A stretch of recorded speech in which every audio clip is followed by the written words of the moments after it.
battle? I think it's important for the American public to understand that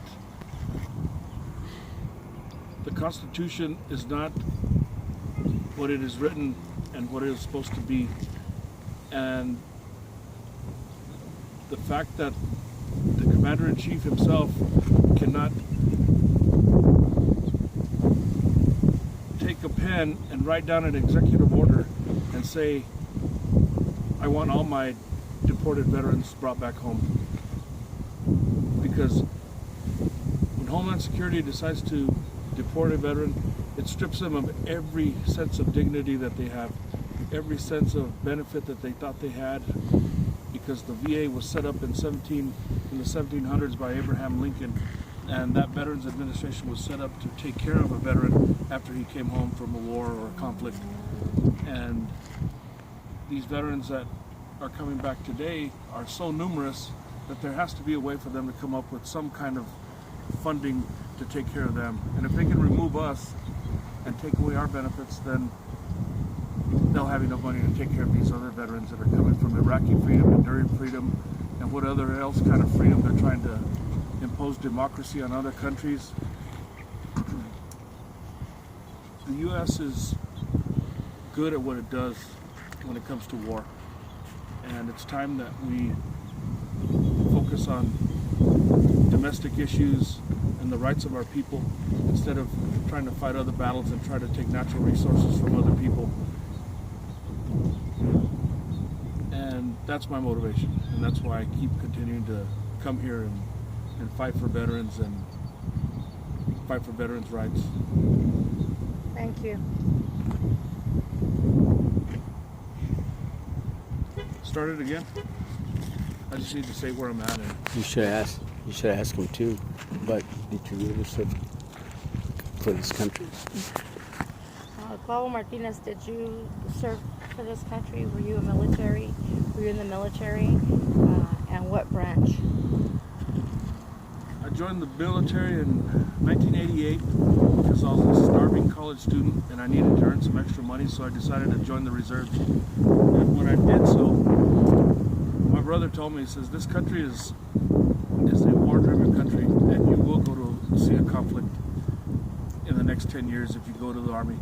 And I didn't believe him. I didn't believe him because I didn't know the history as I do now. But the fact that we did go and invade another country because of the oil richness of the Middle East, I got sucked up into it, and I went to Desert Storm, Desert Shield, the Persian Gulf is what they call it, and served with the evac hospital, a combat support hospital in the 44th Medical Regiment with the 18th Airborne Corps.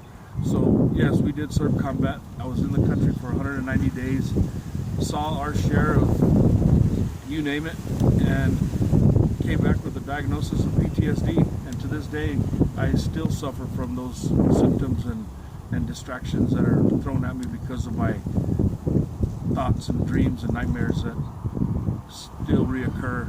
And the VA, especially the VA in El Paso, has no desire to help, because for them to have 80,000 veterans in this community and only have 2 or 3 clinical psychologists for all of us shows me that they really don't care about the situation. They don't want it to go away.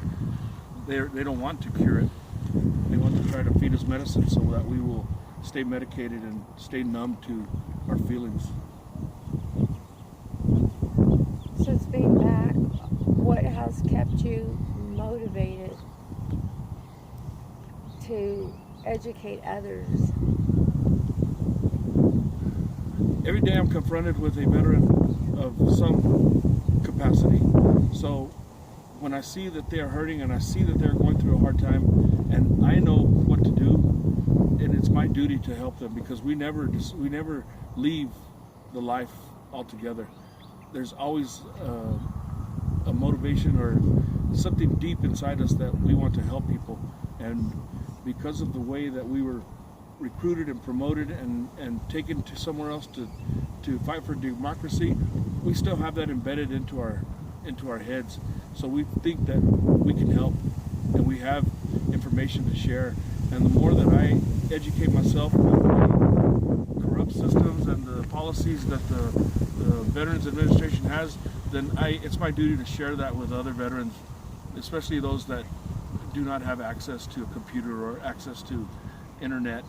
And I think until the day I die, I'll be helping somebody in some way, fashion, and I make it a point to help one person, at least one person a day.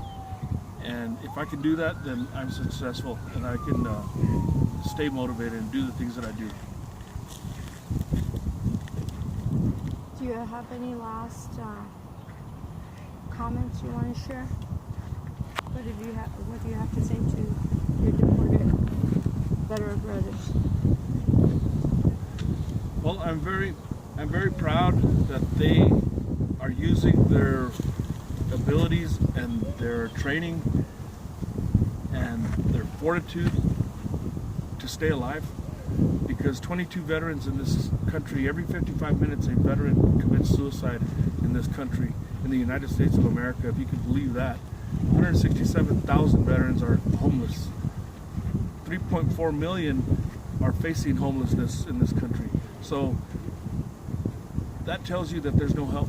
That tells you that there's not any assistance for veterans out there. So I want them to know that I'm proud that they are staying alive and that they are fighting to get home. And one day we will be able to talk to the right people, and the American public will listen, and we will be able to bring everybody home who has been deported unjustly and unfaithfully, because this country has discarded them, and we need to fix that.